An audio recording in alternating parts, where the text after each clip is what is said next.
The moment she asked for $500,000 over lunch, I knew something was off, but I had no idea my own son was silently begging me for help under the table. I kept smiling like everything was normal, even as I felt a folded piece of paper press into my palm. When I finally understood what he had written, I realized this was not just a wedding discussion. This was a trap, and my son was already caught in it. My name is Harold Mitchell, and at 58 years old, I thought retirement in Dallas would be quiet and predictable. I had spent 25 years as a federal judge dealing with fraud cases, scams, and people who believed they were smarter than the system. I had seen every trick in the book, or at least I believed I had.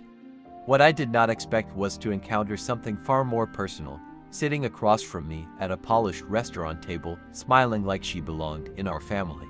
That Sunday started like any other. My son Ethan had invited me to lunch at an upscale restaurant downtown, and I was looking forward to catching up. He had been seeing a woman named Vanessa for several months, and recently they got engaged. I had met her a couple of times before, and while she was undeniably charming, there was always something about her that felt rehearsed, like every smile had been practiced in front of a mirror. When I arrived, Ethan looked tense. He kept adjusting his napkin and barely touched his drink. Vanessa, on the other hand, looked perfectly composed, glowing even, like she was about to deliver wonderful news. Her mother, Diane, sat beside her with a polite but watchful expression, the kind of woman who observed everything while pretending not to. As soon as we settled in, Vanessa leaned forward with a bright, confident smile and said they had exciting plans to discuss. I expected talk of venues or dates, maybe guest lists. Instead, she placed a sleek folder on the table and opened it like she was presenting a business proposal. That was the first moment my instincts started to stir. She began explaining their dream wedding in precise financial terms, not emotional ones. Every detail came with a price tag. The venue alone would cost $200,000, she said, describing imported flowers, custom decorations, and luxury arrangements as if she had already lived the experience in her mind.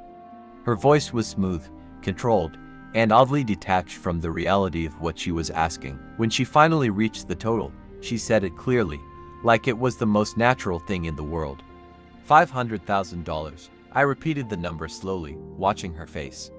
She did not hesitate or soften.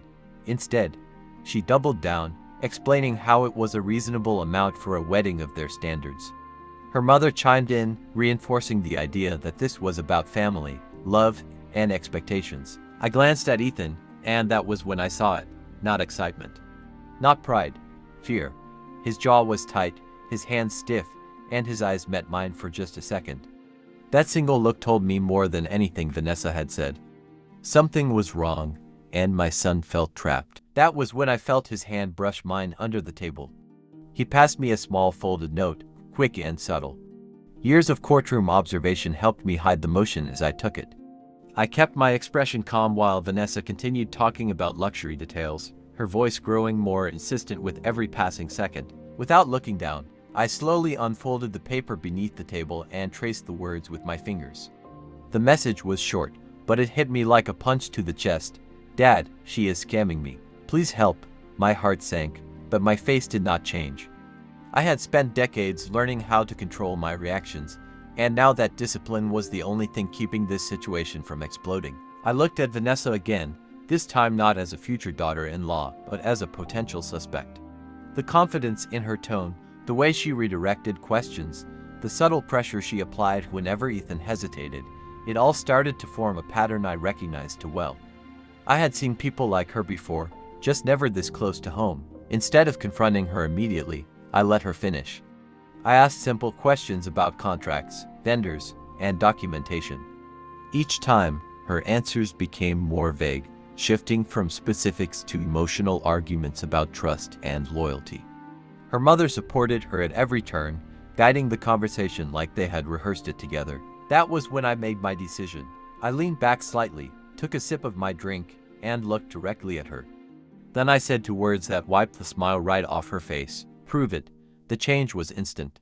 Her confidence cracked, just for a second, but it was enough. I continued calmly, asking for real contracts, verified vendors, and documented agreements.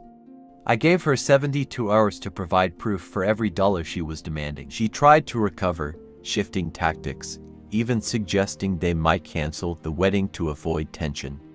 It was a classic move, turning pressure into guilt, but I had seen it too many times before. I stood up, paid for lunch, and told my son we needed to talk privately. The look she gave me as we left confirmed everything. That was not disappointment.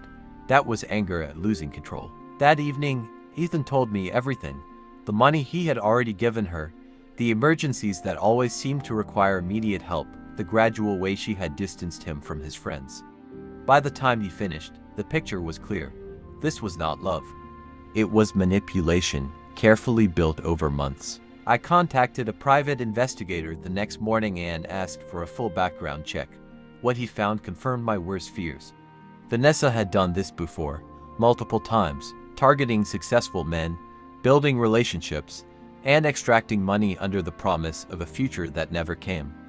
Each time, the engagement ended just before the wedding, leaving the victim confused and financially drained. When the 72 hours passed, she sent over a detailed budget, but it was nothing more than a polished illusion.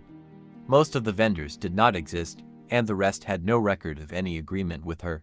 That was all I needed. I arranged a meeting at the address she provided for her wedding planner. The space was empty, just bare walls and cheap furniture. When she arrived, still trying to maintain her composure, I laid everything out in front of her. The fake companies, the past victims, the financial records. One by one, her excuses collapsed. Ethan stood there, silent, watching the truth unfold. The woman he thought he loved was gone, replaced by someone desperate and cornered. When she finally lashed out, insulting him and revealing exactly how she saw him, it was over. She and her mother left that day with nothing, except the knowledge that their scheme had failed.